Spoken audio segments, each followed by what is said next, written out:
cause you to hallucinate. So you would have these dreams. They would actually put you in a coma. Same way you do when you're having an operation. So you don't know you're sleeping, and you don't feel anything being cut or removed or scraped. Like an anesthesiologist in the box. And you wake up refreshed.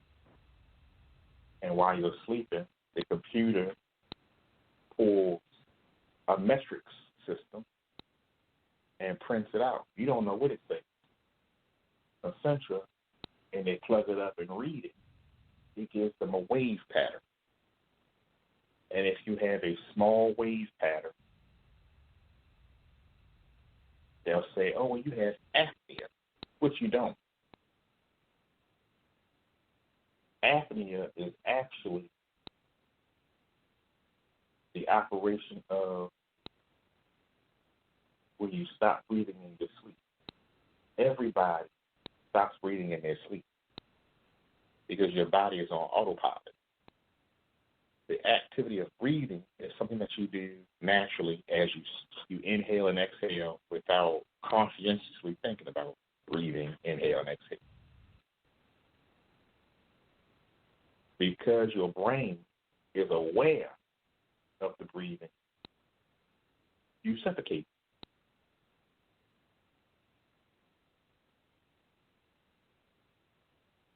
And that's what apnea is, the awareness of your breathing. So the brain basically causes you to hold your breath because you're conscious of it happening. And you should be breathing automatically by yourself. It should be like a reflex. As you get older, you become more and more aware and conscious of breathing. And you stop.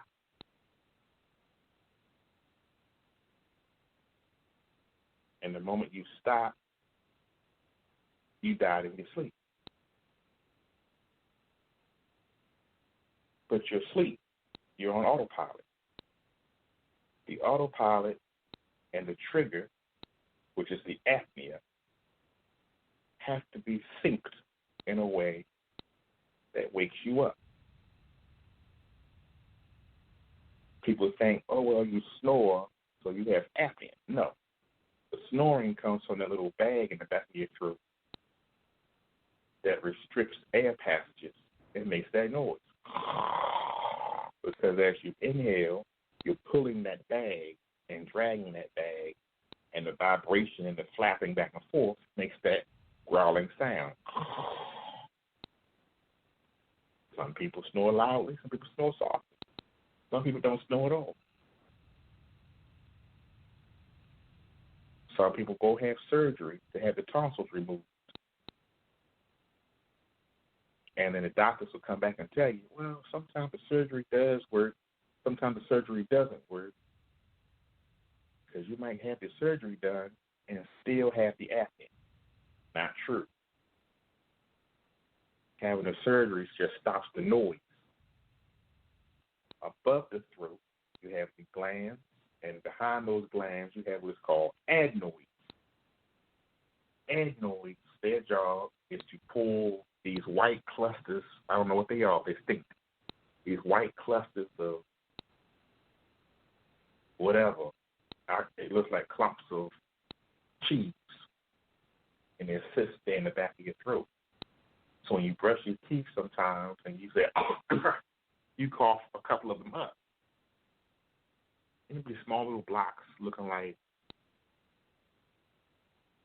mashed potato. Me personally, I call it a throat boogie. You identify what it is. It's like a boogie, but it's white. You cough it about your throat. And some people smell them. I don't know why. And it smells like poop.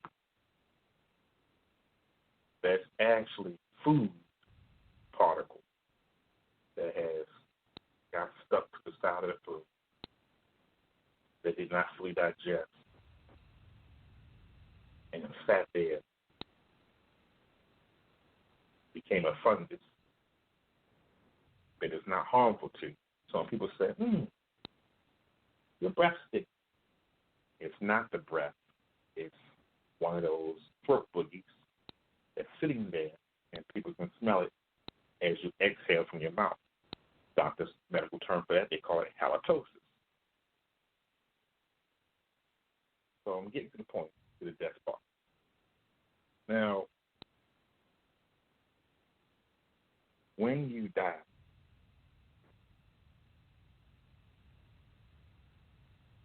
there's something, and I'm still in research on finding out who came up with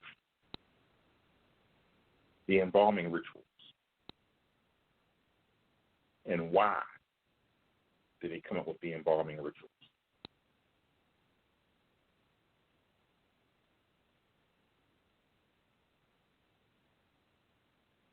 Because when you embalm the body, you preserve the skin, but you harden the body that it can't be used for anything. It just becomes a hardened carcass, a shell. And the body, if you believe in resurrection, there's no way the body can be used if you opened it up, took all the innards out of it. No heart, no lungs, no liver, no kidney. Took all those organs out and filled the body up with cotton, just like you do when you stuff a deer and then you bury that thing in the ground. There's no way the soul can go back into that body because it can't be used. It's a shell. It's like a car and you took out the engine and all the seats, but you still got the 4 doors, steering wheel, and the tires, but the brakes, drums, calipers, wires, harnesses, radio, stereo, ignition keys, battery, engine, coolant system, radiator, it's all gone. The car is there, but it can't be used. There's no way to reactivate it or do anything to it because everything that makes it what it is gone. So whoever came up with the involvement made it so fit that when you die, you don't come back to life. The vessel can't be used. So if I'm to believe, based on religious studies, based on biblical science, 2 doctorate degrees, 1 master's degree, 1 bachelor's degree, 1 high school diploma,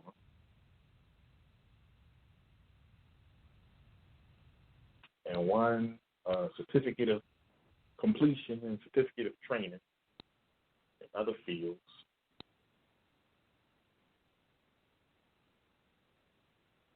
There's no way for the rapture to occur because if the dead body comes out of that ground that has nothing inside of it, it is clearly a zombie or something supernatural or something that's not of God. Because there's nothing in there. There's no heart. There's no brain. You know, what would it be? What would it be? Now, on the other hand, we have other cultures who bury the body and they don't take nothing out of it. That body can be reused. The soul is absent of the body. And if the soul goes back into the body, it'll revive. When Jesus was crucified and they buried him, he was not embalmed. And when he came back to life on the 3rd day, he had signs on his skin of minor decay. So they knew he was who he was because the body showed signs of minor decay.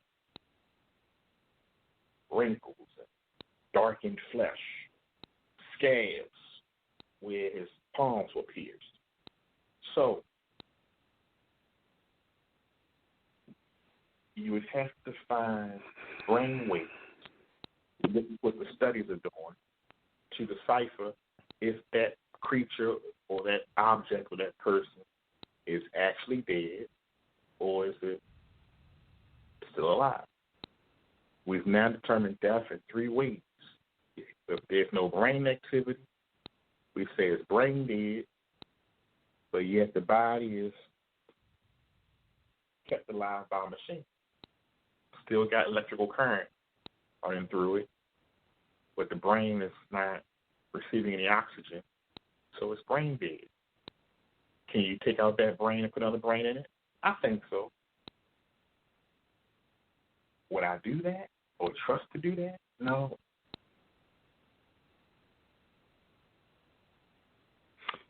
Dr. Q, I'm sorry to cut you off. What about your teeth are rotten? How your teeth get rotten? Is it because of the halitosis or again rotten teeth? Your teeth gets rotten because the gums have roots like a plant, and the roots are sitting in the gum, and the roots are rotten because it's not getting proper water, it's not getting proper aeration. Instead of not water but blood flow, it's not getting proper aeration, and they just rot away. See, if you don't brush them every day, or if you don't eat or chew, they fall out. Some don't fall out. Some just stay in your mouth until you do it at the dentist. Some of them deteriorate, and eventually they rot out your mouth, but the rest of the tooth is still sitting in the gum, but the top of the tooth is all rotten off. Like you ever seen somebody talking to you with jagged teeth? They look like a jack-o'-lantern. That's usually what happens. Mm-hmm.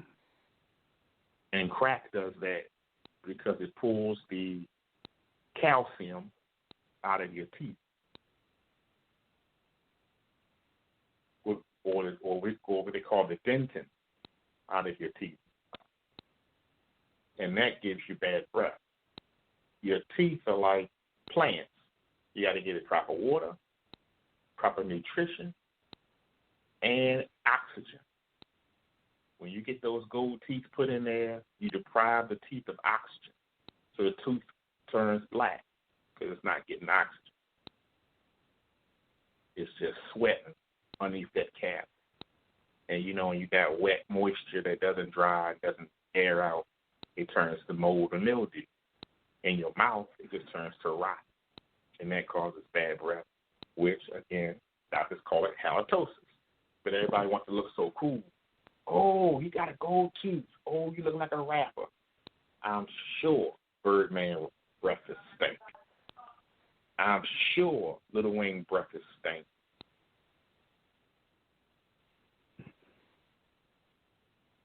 Because either your breath stink because you got them in your mouth and spitting all over the place. I'm sure you ain't got proper hygiene. You probably eating with them things in your mouth. Just like you can't help to eat with braces in your mouth. In some magical way, when a tooth decays and falls out, the mouth shifts like a clock to align the top with the bottom. A prime example of that would be Sylvester Stallone. He was born with his mouth twisted, and they had an operation and removed some teeth, and his mouth straightened up. But as he's getting older, his mouth is going back to the way it was, and him talking like he had a stroke.